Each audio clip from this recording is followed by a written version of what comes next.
here we are, heading rapidly towards the end of February in 2023. And a lot of people's thoughts are now turning to getting their horses fit after the winter. Days are getting longer. Plans are being made for events and competitions that lie ahead. And so the whole issue of getting horses up from what is usually a sort of quieter winter and doing less into getting them fit for what lies ahead. And I thought it was probably a good time just to have say a few words about this and talk about how important it is and how beneficial it is before getting heavily into the whole fitting regime to pay attention to the way the horse is using its body, whether it's equal and even, whether there's strange patterns and habits that have come into the equation. These are good things to look at now before a lot of effort is gone into getting the horse fit. When we talk about getting fit or getting the horse fit, what that usually means is that we use sort of repetitive movement and increasing the intensity or the time one spends doing that movement, so that we're working on cardiovascular health and also respiratory health. But we're also actually in the whole process of doing this repetitive work, we're also strengthening things like muscle memory and neural pathways so that we're creating and establishing, if you like, or reinforcing, maybe that's a better word, reinforcing existing habits and patterns. Now, that's where one can get into trouble as time goes on, because the more one gets the horse fit, if you like, with these patterns in place, the more established, the stronger they become, and therefore the more the impact can be on the horse's long-term health. And I'm just trying to think of an example. Say the horse has had, during the winter months, has slipped a little bit on some mud and actually created a bit of a pull and a bit of a tear in muscle fibres in the hind quarters that you may not even be aware of. It may be too subtle to really show up as a lameness as such, but it's there.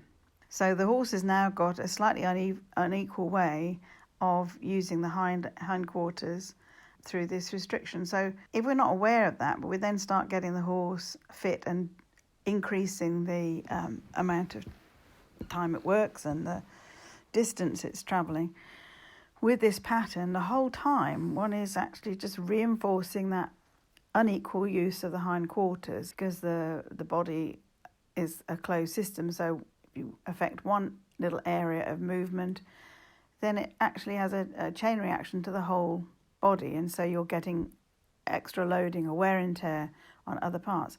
So the whole point of what I'm saying is that it's really good to take time before you start getting the horse fit and start increasing the workload to use observational skills and start noticing what is going on and whether the horse is using its body in an equal and even way. And as I say, a lot of this applies to humans as well. When you start to ride, it's like, are you using your body in an equal and even way, or have you got loading patterns that are unequal? Because that all has a knock-on effect, not only to you, but very much so for the horse that you're sitting on. So simple things like if you have the facilities and the ability to put the horse on a long lunge line and watch it walking and trotting in both directions, you can see what differences there are in the way the horse is using its body. That's important. Looking at things like the wear in the way the horse is wearing its shoes or feet, that tells you a lot about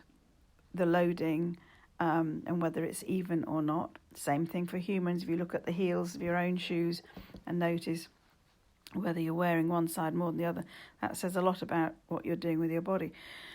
So I hope this is making sense. Just keep in mind that when you exercise with a view to strengthening the body, to put it in simplistic terms, you're going to be strengthening everything, including the sort of patterns and habits that may not be useful. So that's why it's good to look at these things at the beginning. And if sometimes you might think the horse actually would benefit from being seen by an osteopath or chiropractor if you've got a good one at the start of the season. So you're setting off with the right intentions and you're setting off on your fitting journey in a good state. Just before I finish this, I wanted just to mention one more thing that is a bit of a pet peeve of mine, and that is about rider fitness.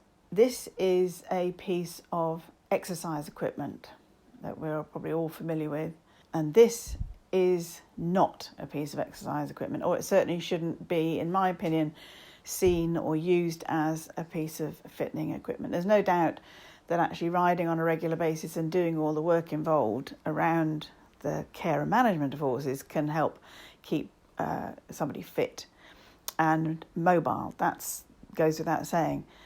But the idea that one rides in order to get fit is a real problem. I think it's important that every rider understands that when we climb onto the back of a horse, and horses are not designed to be ridden, of course, structurally, then the potential for doing it some damage and creating discomfort is huge, because it completely changes the biomechanics of its organisation and balance.